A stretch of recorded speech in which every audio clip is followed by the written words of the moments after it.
Besluite, geskryf en voorgeles deur Susan Rabie.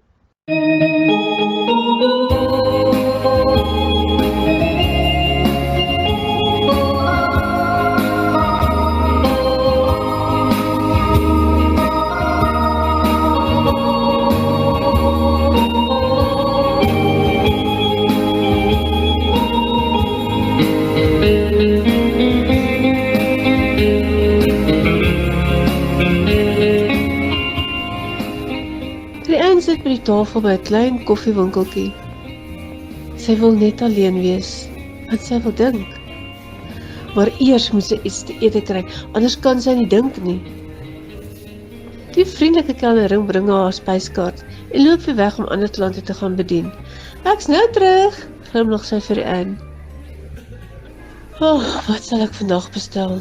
Ek het baie dinkwerk om te doen. Gesels sy met haarself en haar gedagtes. Want sien, Rian is groot. Sy trek die skaal op baie ponde. Haar maag hang op haar skoot. Haar bobene skuur teen mekaar as sy loop. En haar boarms groet almal wat wil kyk as sy op beweeg. Sy is getroud en was seker dat haar man vir haar lief is. Maar sy het al 2 keer ander parfuum aan sy klere geryk. Maar vandag was haar rooi lipstifie aan sy wit sakdoek toe sy die was gedoen. Haar klop in haar keel. Hoe? Hy gaan moet verduidelik, dink sy. Die kelnerin kom kry haar bestelling. Maak het 'n melkskommel, maar arbei né, met ekstra room bo-op. Die grootste hamburger en chips wat jy het. En 'n groot stuk wortelkoek ook, dankie. Sy klap die spyskaart toe en kyk met selfvoldane oë na die verbaasde kelnerin. Sjoe, Tannie? Gaan Tannie alles kan eet? Daai hamburgers is baie groot. Maar ons doen takeaways ook. Rian sê niks nie, maar daar kyk laat die arme jong dame vinnig verdwyn. Sy sit en kyk na die vrou by die tafel oorkant haar.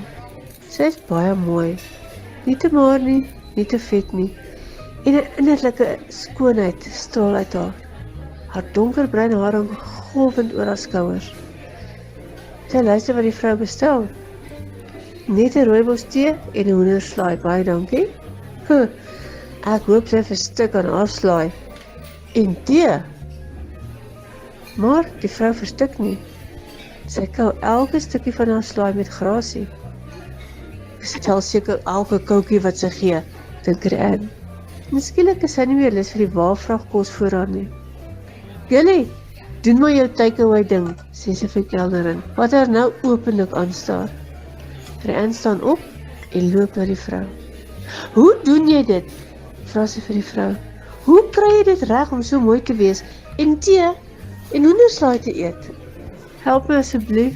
Sy gaan sit sommer by die vrou se tafel. Gou is Rian en Mariaan aan die gesels. Wat Mariaan verstaan. Sy was ook eens op 'n tyd net so groot en het ook haar sorge probeer weg eet. Haar man het haar gelos vir 'n jonger, maderpoppie.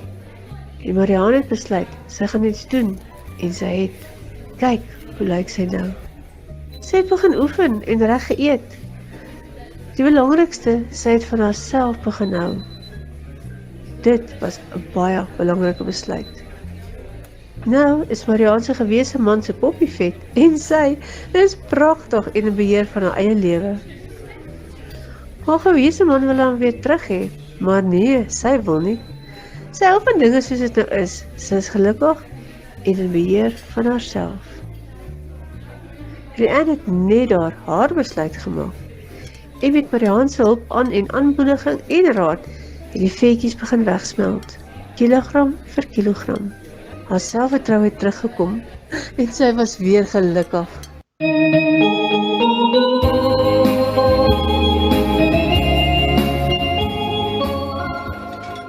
Na 'n jaar vra haar man haar eendag oor 'n koppie rooibos tee in dieselfde koffiewinkeltjie waar sy en Mariaan ontmoet het. Wat het gebeur? Wat het jy laat besluit om gewig te verloor? Rian weet, sy lyk beeldskoon hier waar sy sit in haar spierwit somersrokkie. Dis nie meer nodig om enigiets weg te steek nie. Nou rukkie sê sy, jy, my liewe man, met 'n ander vrou se parfuum reuk aan jou. rooi lipstifie aan jou wit sakdoek en nog 'n paar dingetjies. Sy prei om met haar eie rooi lippies voel. Ek weet daar was iemand, maar ek het 'n baie belangrike besluit geneem. Ek is lief vir jou en ek wil jou nie verloor nie. Haar man het natuurlik niks gehad om vir haar te sê nie. Al wat hy kon uitkry was, ek is baie lief vir jou, my pragtige vrou.